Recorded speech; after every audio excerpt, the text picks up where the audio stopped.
Woman empowerment છે. Woman empowerment એટલે એક સ્ત્રીને પગભર બનાવવાની. Hello, this is me RJ Chandni અને આજે આપણી સાથે છે પગભરના સીઈઓ શ્રદ્ધા પંડ્યા કે જેઓ આજે આપણને કહેશે કે આ એક સ્ત્રીને પગભર કેવી રીતે બનાવવાની, પગભર કેવી રીતે બનાવીશું અને પગભર બનાવવા માટે શું કરવું જોઈએ. તો આપણે વાત કરીએ શ્રદ્ધા મેડમ સાથે. Hello ma'am. Thank you very much.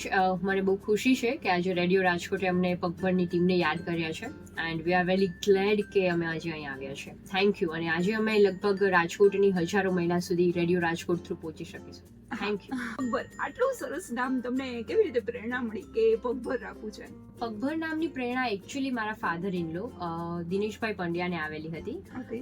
એમણે આ મિશન જ્યારે સ્ટાર્ટ કરેલું ત્યારે એમના મનમાં એવું જ હતું કે મારે મહિલાઓને, ખાસ કરીને મહિલાઓના આત્મનિર્ભર શબ્દ બહુ સરસ આપણને મોદીજીએ આપેલો છે. Yes. રાઈટ. તો મહિલાઓ આત્મનિર્ભર બને એ વિષય ઉપર જો કામ થઈ શકે તો ઘણું સારું થઈ શકે એમ છે, કેમ કે મહિલાઓ ખૂબ કેપેબલ છે. રાઈટ. આજના જમાનામાં એવું કહેવાય છે કે આ જે યુગ છે ને એ હાર્ટથી ચાલે છે. હા. રાઈટ. કેમ કે હવે એ મગજવાળો યુગ જતો રહ્યો, આઈટી વાળો યુગ પણ જતો રહ્યો, હવે જે છે એ હાર્ટ વાળો યુગ છે. એટલે તમે જોશો કે મોટી મોટી પોઝિશન ઉપર મહિલાઓ ખૂબ સફળ થયેલી છે. રાઈટ. કોઈ પણ પોઝિશન હોય તો મહિલા ક્યારેય નિષ્ફળ નહીં જાય. પુરુષ કોઈક કામમાં નિષ્ફળ જઈ શકે છે, પણ જો મહિલા એક વખત એવું નક્કી કરી લીધું કોઈ પણ વુમને કે હું આ કામ કરીશ તો then she will get it anyhow. તો એ જ મહિલાઓ છે કે જે કોઈ કારણસર આઈધર પોતાના ઘર માટે, પોતાના કરિયર માટે કે કોઈ કારણસર બહાર જઈને કામ નથી કરી શકતી, તો એ ઘરે બેસીને પણ પગભર થઈ શકે એ વિચાર સાથે પગભર નામ આવ્યું છે. અત્યાર સુધીની પગભરની તમારી જર્ની કેવી રહી? હું એવું કહું છું હંમેશા મારા દરેક પ્રોગ્રામમાં કે પગભરે મને પગભર બનાવી શકે. રાઈટ. અત્યાર સુધી ઘણા સેક્ટર્સમાં કામ કરેલું છે, મીડિયા સેક્ટર્સમાં પણ કામ કરેલું છે, પણ ક્યાંક ને ક્યાંક એક પુરુષનો સપોર્ટ હોય છે કે કોઈની બેક હોય છે કે હું નહીં બરાબર થાય તો આ સંભાળી લેશે. હવે એવું છે કે નહીં બરાબર થાય તોય તમારે જ સંભાળવું પડશે. હા, ડેફિનેટલી. સો પગભરે ખરા અર્થમાં મને પગભર કરેલી છે. મેન્સ્ટ્રુઅલ હાઇજીન છે, એના ઉપર તમે શું કહેવા માંગશો? પગભર બે વિષયો ઉપર કામ કરે છે. એક તો મહિલાઓને આત્મનિર્ભર બનાવવું અને બીજું કે મહિલાઓમાં મેન્સ્ટ્રુઅલ એટલે કે માસિક સ્ત્રાવ અંગેની જે જાગૃતતા આવવી જોઈએ એ આવે.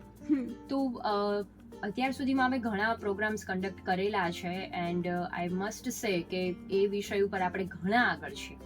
ગુજરાતમાં મેન્સ્ટ્રુઅલ હાઇજીનની ઘણી અવેરનેસ લોકોમાં આવેલી છે અને અમે હજુ પણ એ વિષય પર કામ કરીએ છીએ કે જ્યાં જે વસ્તુ ખૂટે છે ત્યાં એ પૂરીએ. આમ તો પગભર જ્યારે સેનિટરી પેડ્સ તો બનાવે જ છે, પણ એ બીજી કઈ બ્રાન્ડથી, મતલબ કે how it comes out from other brands કે પગભરના જે સેનિટરી પેડ્સ છે એ બીજી બ્રાન્ડ કરતાં થોડા વધારે સારા છે? કે હું જોઈ શકું છું કે ઘણી બધી લેડીઝ પગભરના સેનિટરી પેડ યુઝ કરે છે, તો એની પાછળનું રીઝન શું છે? પગભરના સેનિટરી નેપકિન્સ છે એ 100% કોટનના બનેલા છે અને કોટનના બનેલા હોવા છતાં પણ ડિસ્પોઝેબલ છે અને પ્લાસ્ટિક ફ્રી સેનિટરી નેપકિન્સ છે. આજકાલ જે માર્કેટમાં સેનિટરી નેપકિન્સ મળે છે ને, બધા લોકોએ જોયેલું જ છે, ટ્રાય પણ કરેલી છે કે ઘણી વખત કોઈ વુમન પીરિયડ્સમાં હોય ને તો એ આપણી આસપાસથી નીકળે ને તો એક અજીબ પ્રકારની સ્મેલ આવે છે આપણને. રાઈટ. તો એનું કારણ એ હોય છે કે એ પેડ્સમાં ઓડર એડ કરેલી હોય છે, કૃત્રિમ પ્રકારની જે સ્મેલ આવે છે, તો પગભર એ નથી કરી રહી. ઓકે. રાઈટ. બીજી વસ્તુ, પગભર સ્ટરીલાઇઝેશન પ્રોસેસ કરે છે, ઈઓ સ્ટરીલાઇઝેશન, કે જે બ્લીચિંગ ફ્રી પેડ્સ આપણને પ્રોવાઈડ કરાવી રહ્યું છે. ઓર્ડર નથી, એમાં કોટનના બનેલા છે. આ સિવાય એમાં એક એવી ચીપ છે જે 2018માં એમને નોબેલ પ્રાઇઝ મળેલું છે, એ છે ગ્રેફાઇન મટીરિયલ. તો એ ગ્રેફિન છે એ આપણા પેડ્સમાં રહેલું છે, જેના કારણે મહિલાઓને સ્વાસ્થ્ય, માસિક માટેની જે કંઈ પણ સમસ્યાઓ છે ને એનો એક બહુ સારો ઉપાય એમાં છે. જેમ કે મૂડ સ્વિંગ્સ થવા, રાઈટ, પછી અનહદ દુખાવો થવા, બધા જોઈન્ટ્સ પકડાઈ જવા, તો આ બધા જ દુખાવોમાંથી પગભર રાહત આપે છે. એન્ડ એટલું જ નહીં, અમને ટેસ્ટિમોનિયલ્સ પણ મળેલા છે. મેનોપોઝ દરમિયાન મહિલાઓને ખૂબ તકલીફ થાય છે, એક તો મૂડ સ્વિંગ્સની. રાઈટ. તો અમારી પાસે પેન્ટી લાઇનર્સ પણ અવેલેબલ છે એ જ ચીપના. તો એ લોકો આ લાઇનર્સ થ્રુ અને અમારા પેડ્સ થ્રુ અમારી પાસે આવીને અમને એવું કહે છે કે બેન, અમને જે પ્રશ્નો થતા હતા ને એ હવે નથી થઈ રહ્યા. મૂડ સ્વિંગ્સ થવાના હોય કે અતિશય ક્રેમ્પ્સ આવતા હોય કે પથારીમાંથી ઊભું જ ના થઈ શકાય, તો એમાં 100% પગભર રાહત આપે છે. સો આ પગભર છે એની આપણે કહીએ ને કે એક યુનિકનેસ છે જે આ બધું જ એમાં છે એટલા માટે. યસ, ખરેખર પગભર બહુ સારી એક્ટિવિટીઝ કરી રહ્યું છે. જેમ તમે કીધું એમ કે એની ક્વોલિટી તો સારી જ છે, પ્લસ પ્લાસ્ટિક ફ્રીમાં પણ એટલું જ છે સૌભાગી કે કહેવાય ને કે હવે પ્લાસ્ટિકનું આપણે એક ફ્યુચરમાં એટલું પેલું થઈ જવાનું છે ને કે પ્લાસ્ટિકને કેવી રીતે રિમૂવ કરવું, પ્લાસ્ટિક એ માટે જે બીજા બધા પેડ્સ છે એના કરતાં પગભર બહુ સારું કામ કરી રહ્યું છે. બાકી પગભરનો આ સિવાયનો કયો મિશન છે કે જેમ કહી શકાય કે જેનાથી કોઈ લેડી સેલ્ફ ડિપેન્ડન્ટ બની શકશે? પગભર એ જ મિશન પર કામ કરે છે કે આપણે આવનારા સમયમાં 10 લાખ મહિલાઓને આત્મનિર્ભર બનાવી, પગભર કરવી. આજે પગભરમાં 500 લેડીઝ જોડાયેલી છે રાજકોટ લેવલેથી, અને જે પોતે કમાય છે અને યસ, અને એ થ્રુ પગભરથી જ કમાય છે. પગભર એમને એક બિઝનેસ કરવાની તક આપે છે, અને એ લોકો માત્ર ને માત્ર 3500 રૂપિયાનું બોક્સ ખરીદે છે, અને એના થ્રુ પગભર એમને એક કમાવાનો મોકો આપે છે. અને મારી પાસે એવા પણ લોકો છે કે જેમણે માત્ર 3500 રૂપિયામાં એક બોક્સ ખરીદ્યું છે આખા વર્ષનું, અને એમણે 80,000 સુધીની આવક મેળવેલી છે. ઓહો, સરસ, રાઈટ. તો અને હજુ તો આ જર્ની શરૂ જ છે. આ તો મિનિમમ થયું ને એમનું તો 80,000. એવા તો કેટલા ભાઈ, પ્લેન્ટી ઓફ એક્ઝામ્પલ્સ છે મારી પાસે. મતલબ આવા 10 થી 12 લોકો છે કે જેમણે 1 લાખથી અંદર આવક મેળવેલી હોય. આટલા સરસ સેનિટરી પેડ્સ હોય છે કે જે પગભર આટલું સરસ બનાવી રહ્યું છે, પણ ક્યાંક હજુ પણ એવું છે રૂરલ એરિયામાં કે ત્યાં સેનિટરી પેડ્સ યુઝ જ કરવામાં નથી આવતા હોતા, ક્યાંક કાપડ યુઝ કરતા હોય છે. તો એના માટે પગભર કેવી રીતે પહોંચી શકશે, અને તમારો વિચાર શું છે કે સેનિટરી પેડ્સ એ લોકોને પહોંચાડવા? એ લોકોને એક મેન્ટાલિટી ફિટ થઈ ગઈ છે કે ના, ઓકે કાપડ જ યુઝ કરવાનું. સેનિટરી પેડ્સ ક્યાંક ને ક્યાંક એ લોકોમાં એવી મેન્ટાલિટી છે કે એ યુઝ કરવાથી ગેરફાયદો થાય છે. સૌરી ચાંદની હું અહીંયા તમને થોડુંક પેલું કરું છું, બીકોઝ કે આ મારો એક્સપિરિયન્સ બોલી રહ્યો છે કે રૂરલ એરિયાની, રાઈટ, આપણે જેવું માનીએ છીએ કે નહીં ગામડા લેવલે જ આ વસ્તુઓ છે, નહીં. હું હમણાં જ એક સેમિનાર મારો કન્ડક્ટ કરવા માટે ગઈ હતી. એક ખૂબ મોટું વિશાળ બિલ્ડિંગ હતું, રાજકોટની મધ્યમાં હતું, અને ત્યાં મારી સેમિનાર હતો 10-12 મહિલાઓ વચ્ચે, એન્ડ એ મહિલાઓ મિડલ એજની હતી બધી જ. અને મેં જેવું શરૂ કર્યું એન્ડ ધે વેર લાઈક કે અમે લોકો તો કાપડ જ વાપરીએ છીએ. હજુ પણ લોકોમાં આ મેન્ટાલિટી છે, અને એ પણ શ્યોરિટી મેળવી કે એ લોકોને પ્રોબ્લેમ પૈસાનો નથી, રાઈટ, એ એમની ચોઇસ બની ગઈ છે હવે, રાઈટ. અને એનું બીજું કારણ ચાંદની એ પણ છે કે આપણે ત્યાં જે બી પેડ્સ અત્યારે માર્કેટમાં અવેલેબલ છે એનો બીજો કોઈ ઓપ્શન પણ નથી. આપણા પેડ્સ યુઝ કરવાથી આપણને રેશિશ થાય છે, રાઈટ, 5 દિવસ વાપરીને ઇન્ફેક્શન પણ થાય છે, અને બીજા તો એવા કેટલાય નાના મોટા પ્રોબ્લેમ થાય છે. યુટીઆઈ ઇન્ફેક્શન જો તમને એક વખત થઈ ગયું તો 1 વર્ષ સુધી એ ક્યોર નથી થઈ રહ્યું. મેં ઘણા ગાયનિક ડોક્ટર્સને પણ એવું કહેતા સાંભળેલા છે કે અમારે પેડ્સ નથી વાપરવા ડ્યુ ટુ ધીસ, કે એમાં એટલા બધા કેમિકલ્સ રહેલા છે, અને એટલી બધી ખરાબ રીતે એમાં ઇચિંગ અને ઇરિટેશન અને જે રેશિશ થાય છે કે લોકો નથી ઈચ્છતા કે અમને આ બધા કઈ પ્રોબ્લેમ આવે. જો તમે લોકોને સારો ઓપ્શન આપીશો તો એ લોકો ચોક્કસ વાપરશે. એ સેમિનાર જ્યાં લોકો કપડા વાપરતા હતા ત્યાં મારું પગભરનું આખું માસ્ટર કાર્ટૂન એ લોકોએ લીધેલું હતું, બીકોઝ કે પહેલા એમની પાસે ચોઇસ નહોતી ને. નાઉ દે હેવ ચોઇસ કે આ વાપરવાથી અમને કંઈ નહીં થાય, અને પછી પગભર મની બેક ગેરંટી આપે છે કે જો તમને ન ફાવે તો અમે અડધું વાપરેલું પેક પણ પાછું લઈ દઈશું. That's so nice, right. So they confidently એ લોકો અમારી પાસેથી ખરીદે છે કે કંઈ વાંધો નહીં, એ લોકો પાછું તો લે જ છે. અને હું તમને સરપ્રાઇઝિંગલી એ પણ કહીશ કે મારી પાસે જેટલા પણ 500 થી 600 કે વધારે બોક્સીસ ગયા છે, પણ હજુ સુધી એક પણ બોક્સ રિટર્ન નથી આવેલું. સરસ, રાઈટ. સો એ પગભરની ક્વોલિટી બોલે છે. પગભરમાં તમે આટલા ટાઈમથી કામ કરી રહ્યા છો તો તમારું પર્સનલ કોઈ એવું એક્સપિરિયન્સ હશે કે જે તમે શેર કરી શકશો અમારી સાથે? There are so many actually છે ને, હું બહુ જ સરપ્રાઈઝ હતી. મારી ફર્સ્ટ જ મીટિંગ હતી, સેમિનાર હતો લેવા પટેલ છાત્રાલયમાં, અને હું ત્યાં ગઈ હતી. અમારી સાથે રાજકોટના ખૂબ પ્રખ્યાત એક ગાયનિક ડોક્ટર પણ હતા, એમણે આવીને બધી માહિતી આપેલી હતી મેન્સ્ટ્રુએશન વિશેની, અને પછી પાછળથી મેં સેશન કન્ડક્ટ કરેલો. સેશન પૂરો થયો ને પછી છોકરીઓ મને એવી રીતે વિટળાઈ ગઈ હતી ને કે જાણે હું કોઈ ગાયનેક ડોક્ટર હોઉં, રાઈટ. હાલાકી ડોક્ટર બનવું એ મારું કોઈ ક્યારેય ડ્રીમ રહ્યું નહોતું, બટ એ પ્રેસ્ટીજ અને એ લોકોને એવું લાગ્યું કે મેડમ જ અમારા પ્રશ્નોને સોલ્વ કરી શકશે, તો એ એક મારું બહુ ભાગ્ય હતું. આઈ વોઝ સો ફોર્ચ્યુનેટ કે એ લોકો એવું બિલીવ કરતા હતા કે અમારા પ્રશ્નો મેડમ સાંભળશે ને એને સોલ્વ કરશે. સો આવી તો ઘણી મોમેન્ટ્સ હોય છે. સિમિલરલી મેં શેર પણ કરેલું છે ઘણી જગ્યાએ કે જ્યારે હું એક જીનિયસ સ્કૂલના સેમિનારમાં ગયેલી પ્રોગ્રામ લેવા માટે, તો ત્યાં મારી સામે બહુ નાની નાની બાળાઓ હતી, મતલબ 3rd સ્ટાન્ડર્ડ થી લઈને 5th સ્ટાન્ડર્ડ સુધીની.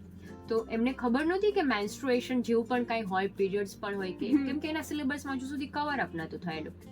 અને એ છોકરીઓને અમે પીરિયડ્સ સમજાવેલા. એના 2 મહિના 5 મહિના પછી એ છોકરી અમારે ત્યાં ઓફિસે આવેલી અને એને એમ કીધું કે મને પગભરનું બોક્સ આપો.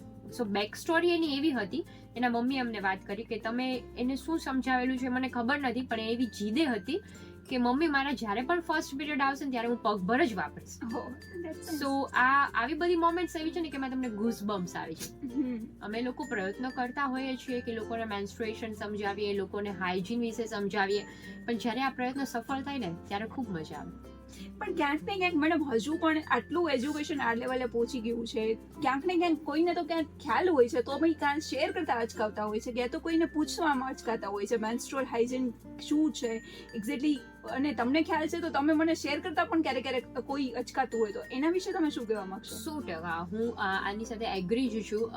મારી પગભરની મહિલાઓ છે તો આ જ કામ કરે છે, રાઈટ. એમ છતાં બી મારે ઘણી વખત એ લોકોને કહેવું પડે કે ગો ઓન. ઘણી વખત એવું પણ મેં જોયેલું છે કે મમ્મી દીકરીને કે બેનને વાત નથી કરી શકતી, રાઈટ. હવે ઓબ્વિયસ છે કે મને પ્રશ્નો છે પેડ્સ વાપરીને રેશિસ થવાના કે ઇરિટેશનના પ્રોબ્લેમ છે, તો એ હું કોની સાથે શેર કરીશ? કેમ કે એ વસ્તુ એવું છે કે આપણે ઓપનલી ક્યારેય બોલાવાનું નથી. નાનપણથી જ આપણને એવું કહેવામાં છે કે શેમ, રાઈટ. તો આ વસ્તુની અવેરનેસ તો બહુ જડમૂળમાંથી થવી જોઈએ અને તો જ આના ઉપર કામ થાય.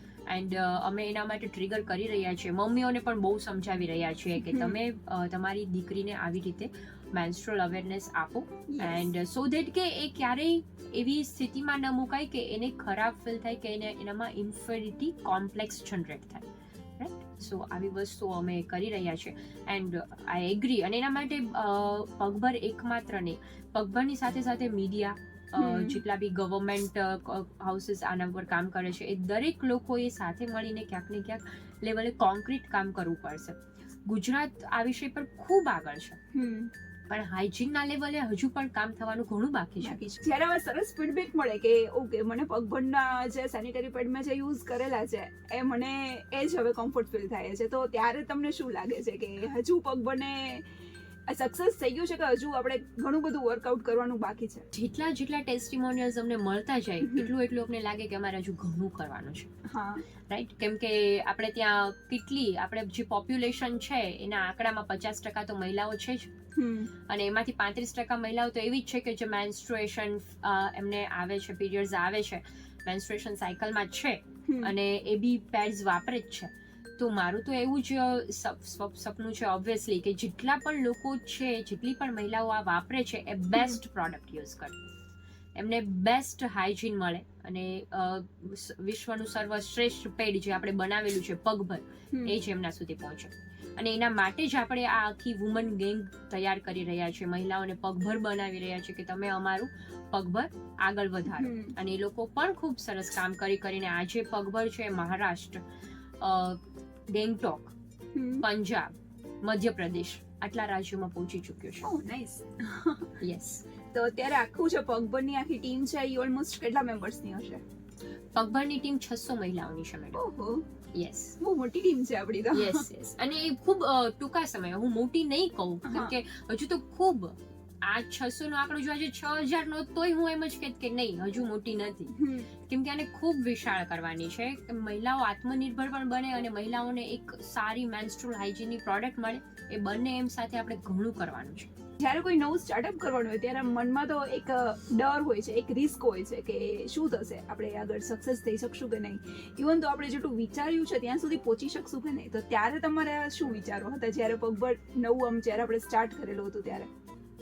સાવ સાચી વાત છે કે જ્યારે પણ કંઈ નવું કામ કરતા હોય ત્યારે એક ડર હોય, એમ કેમ આગળ જશું, બધું જ હોય. પણ હું એ બાબતે બહુ જ નસીબદાર છું કે મને બહુ સારું ફેમિલી મળેલું છે, રાઈટ. અને એ ફેમિલી એ જ શરૂઆત કરેલી કે આપણે કંઈક આ વિષય પર કામ કરવું છે.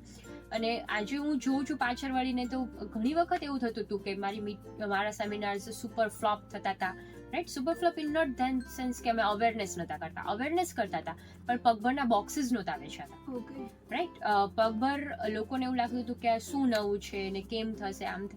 પણ મારી પાસે મારું એટલું બધું પોઝિટિવ એન્વાયરમેન્ટ વાળું ફેમિલી છે, એટલું બધું પોઝિટિવનેસ મને ત્યાંથી મળે છે કે હું ચાર્જ થઈ જાઉં છું.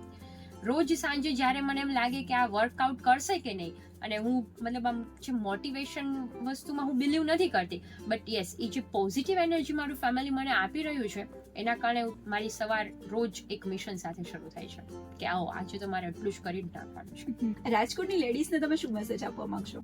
રાજકોટની લેડીઝને અબાઉટ મેન્સ્ટ્રુઅલ હાઇજીન તો એક મારો સેમિનાર સાંભળો. રાઈટ. એ સિવાય એવું કે મેન્સ્ટ્રુઅલ હાઇજીન એ કોઈ બહુ મોટો ભોગ ન, એનાથી કંઈ ડરવાની જરૂરિયાત નથી કે પીરિયડ્સ છે કે આ છે તે છે, પણ હા એના માટે તકેદારી લેવાની ખાસ જરૂરિયાત છે. તમે જે પણ પ્રોડક્ટ વાપરો છો એક વખત એટલીસ્ટ એને ચેક કરો, એને તપાસો, કેમ કે હવે તો મીડિયામાં પણ એવું ઘણું બધું આવી ગયું છે. રાઈટ. ધ ટાઈમ્સ ને હિન્દુઝ ને પ્રિન્ટ ને એ લોકોએ કેટલા બધા એવા આર્ટિકલ્સ પ્રિન્ટ કરેલા છે કે આ વસ્તુ વ્યાજબી નથી. કોટનની ટોપશીટ હોય એ બરાબર છે, પણ પ્લાસ્ટિકની ટોપશીટ વાળા નેપકિન્સ તમારી પાસે આવી રહ્યા છે, એમાં કેટલી બધી સ્મેલ આવે છે, એકદમ વ્હાઇટ કલરના દેખાય છે, અથવા તો એની સાથે સાથે એમાં સ્કાય બ્લુ કલર મિક્સઅપ કરેલો છે. તો આવી વસ્તુઓ ન વાપરવી જોઈએ. રાઈટ. તો મહિલાઓને એટલું જ કે હું એવું નથી કહેતી કે તમે પગભર જ વાપરો, પણ તમે જે કંઈ પણ વાપરો છો એ 2 વખત તપાસીને વાપરો.